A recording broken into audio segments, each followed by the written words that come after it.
Holy Wars, the blood-soaked legacy of conflicts fought in the name of Christianity. Throughout history, Christianity has been invoked to justify numerous wars, crusades, and violent campaigns, often in stark contradiction to the faith's central teachings of peace, love, and turning the other cheek. From the early medieval period through the modern era, these conflicts have shaped nations, redrawn borders, and left millions dead in their wake. Let's turn back the clock and delve into these holy wars. When Pope Urban II called for the First Crusade in 1095, he unleashed nearly 2 centuries of intermittent warfare justified by Christian zeal. Supposedly launched to reclaim Jerusalem and the Holy Land from Muslim control, the Crusades exemplified how religious fervor could be harnessed for political and territorial gain. The First Crusade succeeded in capturing Jerusalem in 1099, but what followed was a massacre that contradicted Christian principles of mercy and compassion.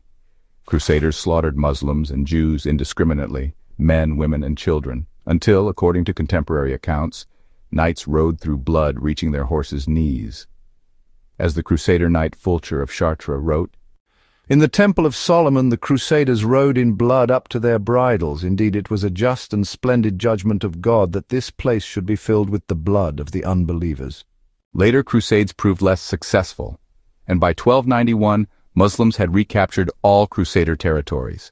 The legacy included deepened religious animosity between Christians and Muslims that we still witness today, weakening of the Byzantine Empire, the expansion of European trade networks, the emergence of military orders like the Knights Templar, and increasing papal power and religious intolerance within Europe.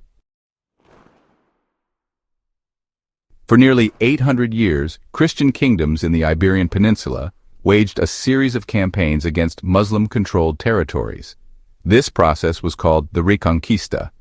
The term, meaning reconquest in Spanish, encapsulates the Christian narrative of reclaiming the Iberian Peninsula from Muslim rule. However, this simplistic framing belies the intricate tapestry of political alliances, cultural exchanges, and shifting identities that characterize this period. Far from being a straightforward religious conflict, the Reconquista was shaped by evolving concepts of power, sovereignty, and identity that would eventually forge the foundations of modern Spain and Portugal. The story of medieval Iberia began with a thunderclap of change in 711 CE when Tariq ibn Ziyad led an army of Berbers and Arabs across the Strait of Gibraltar. In a stunningly swift campaign, they overran the Visigothic kingdom of Hispania, seizing control of nearly the entire peninsula within just 7 years. The conquest was aided by internal strife among the Visigoths and the support of local groups like the Jews, who had long suffered under Visigothic persecution. Yet even as the Islamic forces established dominance, a spark of resistance flickered in the north. Around 722, in the remote Cantabrian mountains, a Visigothic nobleman named Pelayo led a small Christian force to victory at the Battle of Covadonga. Though militarily minor, this event would be enshrined in legend as the birth of the Reconquista, the centuries-long Christian effort to reclaim Iberia. From this moment, the Kingdom of Asturias emerged, proudly asserting its continuity with the Visigothic past and its divine mission to recover Christian lands. While resistance stirred in the north, the south flourished as Al-Andalus, a dazzling Islamic civilization with its heart in Cordoba. Under the Umayyads, first as an emirate and then as a caliphate, between 756 and 1031, Al-Andalus blossomed into a beacon of knowledge, art, and architecture. Cities like Cordoba, Seville, and Granada buzzed with intellectual life, producing advancements in medicine, astronomy, and philosophy. Majestic monuments like the Great Mosque of Cordoba and the Alhambra in Granada still stand as testaments to this golden age. The society of Al-Andalus was richly diverse. Arabs, Berbers, converted Iberians, Muladis, Christians, Mozarabs, and Jews lived together under Muslim rule. While Christians and Jews were classified as dhimmis, protected but taxed minorities, they were largely allowed to worship and govern their communities. Though not always harmonious, this religious diversity stood in contrast to the more rigid intolerance that would later accompany the Christian Reconquest. The 11th century brought upheaval. With the fall of the Caliphate of Cordoba in 1031, Al-Andalus splintered into rival Taifa kingdoms. This fragmentation opened the door for Christian kingdoms to push southward, often forcing Muslim states to pay tribute or surrender territory. Around this time, the idea of Reconquista began to evolve. No longer just a matter of reclaiming land, it was reimagined as a holy crusade, fueled by the same religious fervor driving Europeans to the Holy Land. The Pope's blessing transformed Iberian campaigns into sacred wars, and military religious orders like Santiago and Calatrava emerged to lead the charge. In practice, politics often trumped piety. Alliances between Christians and Muslims were common, depending on what best served a ruler's ambitions. The career of El Cid, Rodrigo Diaz de Vivar, embodies this murky reality. He fought for both Christian and Muslim lords in pursuit of personal glory and political advantage. The 12th and 13th centuries marked a turning point. In 1212, the Christian kingdoms won a decisive victory at the Battle of Las Navas de Tolosa, crushing the powerful Almohad Caliphate. Christian forces surged southward, and by the mid-1200s, only the Emirate of Granada remained under Muslim control, clinging to power in the southeast as a vassal state of Castile. As Christian rule spread, it brought complex challenges: how to govern a diverse population of Muslims and Jews. Initially, tolerance prevailed. Communities were allowed to retain their faiths and legal systems. The city of Toledo, reclaimed in 1085, became a vibrant hub for translating Arabic texts, where Christian, Muslim, and Jewish scholars worked side by side to transmit ancient knowledge to Latin Europe. The Reconquista culminated in 1492 when Ferdinand and Isabella conquered Granada, the last Muslim stronghold. Although portrayed as a holy mission to reclaim Christian lands, the Reconquista's religious justification masked territorial and political ambitions. Its conclusion led to forced conversions of Muslims and Jews, the Spanish Inquisition's persecution of suspected non-Christians, expulsion of Jews and Muslims who refused conversion, and the unification of Spain under Catholic monarchs. The aftermath of the Reconquista demonstrates how religious warfare often leads to religious persecution. Despite Jesus' teachings of tolerance, Spanish Christians created systems to root out and punish heretics and those suspected of secretly practicing other faiths. Let's move on to the European wars of religion, involving Christians against Christians from the 16th to 17th centuries. Following the Protestant Reformation, Europe erupted in a series of devastating conflicts between Catholics and various Protestant denominations. These wars represented perhaps the most striking divergence from Christ's message of unity among believers. The 30 Years' War, spanning from 1618 to 1648, began as a conflict between Protestant and Catholic states within the Holy Roman Empire. It evolved into Europe's most destructive religious conflict. The war was triggered by the famous defenestration of Prague in 1618, when Protestant nobles threw Catholic officials out of a window in Prague Castle. The Habsburg Emperor Ferdinand II played a decisive role in starting the conflict. A fervent Catholic educated by Jesuits, Ferdinand once declared he would rather rule over a desert than a land of heretics.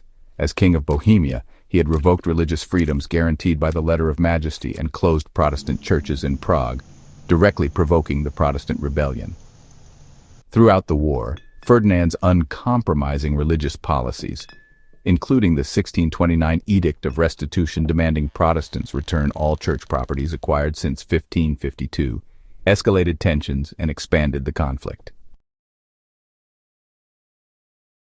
What began as a religious dispute in Bohemia became a devastating continental war. An estimated 8 million people died from combat, famine, and disease. In some regions, up to 60% of the population perished. The Peace of Westphalia, which ended the war, established the principle that rulers could determine their territory's religion, essentially acknowledging that religious unity in Europe was impossible. Meanwhile, in France, the French were experiencing their own holy wars. For 36 years, France suffered through 8 civil wars between Catholics and Protestant Huguenots. The conflict was catalyzed by the growth of Calvinism in France during the 1550s, which alarmed the Catholic establishment. The spark that ignited open warfare came in March 1562, when the Duke of Guise and his armed retinue massacred a congregation of Huguenots worshipping in a barn at Wassy. This act of violence transformed simmering tensions into armed conflict. The wars were marked by shifting alliances among powerful noble families, particularly the Catholic Guise family and the Protestant Bourbons. who used religious division to advance their political ambitions. The conflict reached its lowest point with the St. Bartholomew's Day Massacre, which began in Paris on August 24, 1572. Following the wedding of the Protestant Henry of Navarre, future King Henry IV, to Margaret of Valois, Catholic mobs began systematically murdering Protestants throughout the city. The violence was instigated by Catherine de' Medici, the Queen Mother, with the approval of her son, King Charles IX. Catherine had grown alarmed at the influence of Protestant leader Admiral Gaspard de Coligny over the young king. What began as a targeted assassination of Huguenot leaders spiraled into mass violence that spread from Paris to other French cities. Estimates of the death toll ranged from 5,000 to 30,000 Protestants killed over several weeks. King Henry IV, himself a Protestant who converted to Catholicism to secure the throne, finally ended the conflicts by issuing the Edict of Nantes in 1598, granting Protestants limited religious freedoms, though these would later be revoked by Louis XIV in 1685. The English Civil War happened from 1642 to 1651. While often portrayed primarily as a constitutional struggle between Parliament and the Crown, the English Civil War was deeply influenced by religious tensions. King Charles I's perceived Catholic sympathies, including his marriage to Catholic Henrietta Maria of France and attempts to impose high church Anglican practices, alarmed the more Puritan-leaning Parliament and common people. Many Puritans viewed the elaborate rituals promoted by Archbishop William Laud as dangerously close to Catholicism, which they considered idolatrous. The conflict pitted parliamentarians, or Roundheads, who were predominantly Puritan in religious outlook, against Royalists or Cavaliers, who supported the king and the Anglican Church hierarchy. Oliver Cromwell emerged as the Parliament's most effective military leader, forming his new model army that was infused with Puritan zeal. Cromwell and many of his soldiers viewed themselves as God's instruments, fighting against ungodly forces, a belief that strengthened their resolve in battle. Following Parliament's victory and Charles I's execution in 1649, Cromwell's subsequent rule as Lord Protector saw religious reforms in England, but brutal religious persecution elsewhere. His campaign in Ireland from 1649 to 1650 was particularly savage, justified by both political rebellion and religious differences.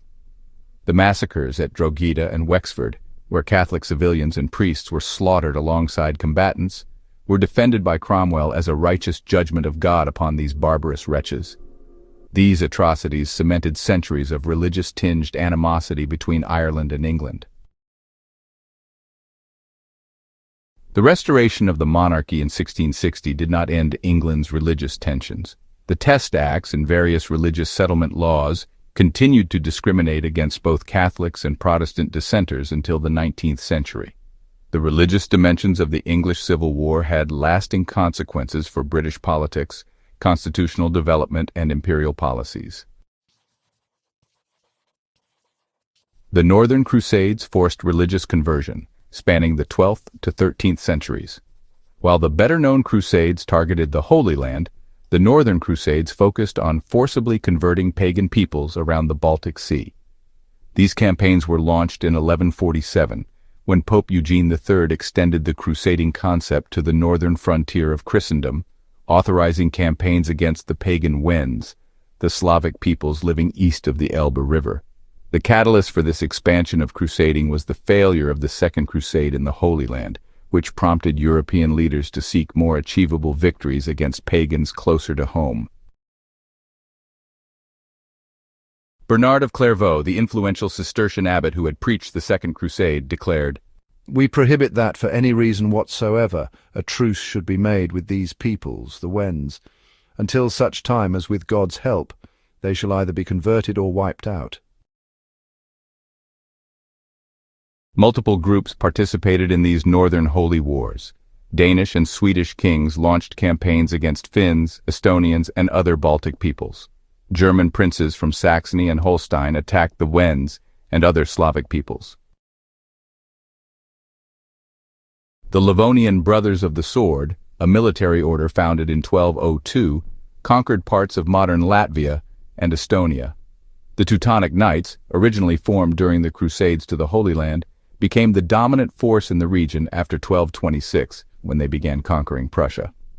Polish dukes collaborated with the Teutonic Knights against the pagan Prussians before later coming into conflict with the Knights themselves. The methods employed were brutally effective. The Teutonic Knights systematically conquered territory, built castles, brought in German settlers, and forced conversion of local populations. Those who resisted were often killed or enslaved. The Chronicle of Henry of Livonia describes campaigns where villages were burned, men killed, and women and children taken captive, all in the name of spreading Christianity. These campaigns directly contradicted Christ's approach to spreading his message through peaceful persuasion. The Northern Crusades resulted in mass killings and forced baptisms, destruction of indigenous cultural and religious traditions, German colonization of Baltic territories, establishment of new Christian states in northeastern Europe, creation of a frontier society dominated by military orders and colonial settlers.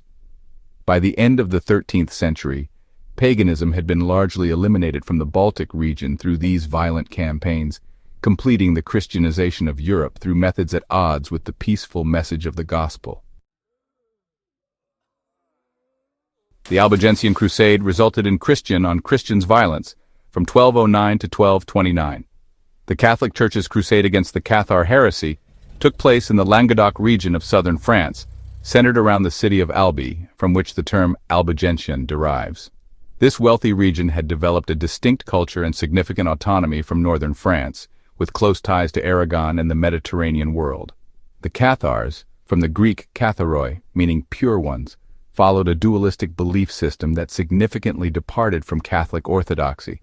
They believed the material world was evil, created by a malevolent deity, Satan or the Rex Mundi, king of the world. The spiritual world was good, created by the true God. Jesus was a purely spiritual being who never truly became human or suffered physically. Human souls were angels trapped in corrupt physical bodies, and salvation came through rejecting the material world and breaking the cycle of reincarnation. These beliefs led Cathars to reject Catholic sacraments, especially marriage, as procreation continued the imprisonment of souls in flesh, the Eucharist, and Catholic priesthood.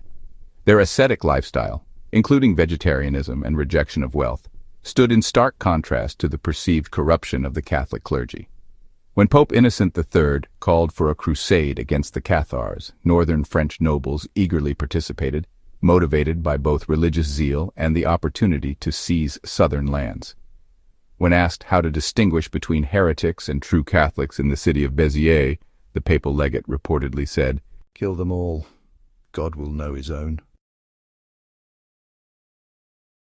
The subsequent massacre claimed thousands of lives, and the decades-long crusade effectively eliminated Catharism through terror, torture, and execution.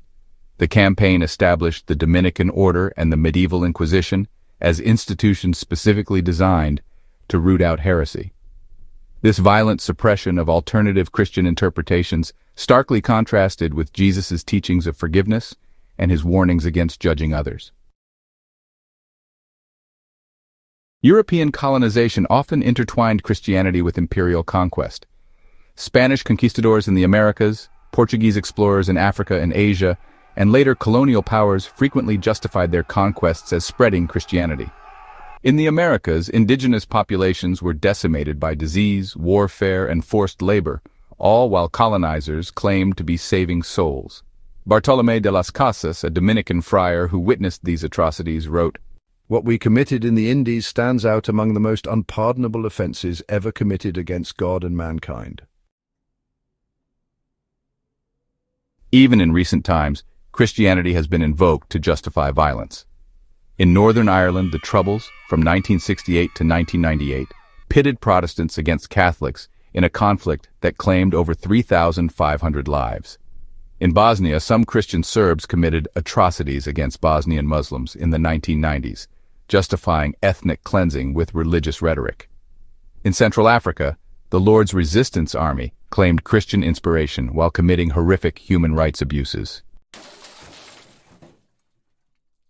Perhaps the most profound aspect of wars fought in Christianity's name is their fundamental contradiction with Jesus' core teachings. Love your enemies, do good to those who hate you, Luke 6:27. Blessed are the peacemakers, for they will be called children of God, Matthew 5:9. Put your sword back in its place, for all who draw the sword will die by the sword, Matthew 26:52. The early Christian church was largely pacifist for its first 3 centuries. Only after Christianity became Rome's state religion did theologians like Augustine develop just war theories that allowed Christians to fight under certain circumstances.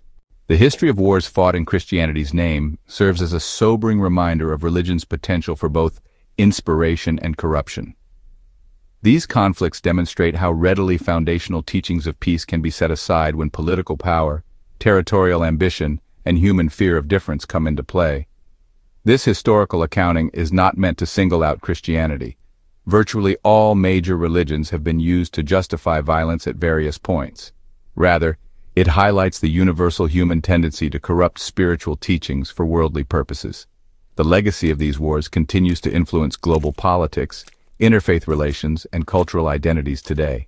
By acknowledging this complex and often troubling history, Christians and non-Christians alike can work toward ensuring that religion serves as a force for peace rather than a justification for violence. If you made it this far, thank you for watching. Are any of these holy wars new to you? Let me know what your thoughts are in the comments. And please help this channel grow by liking the video and subscribe to the channel if you are new here.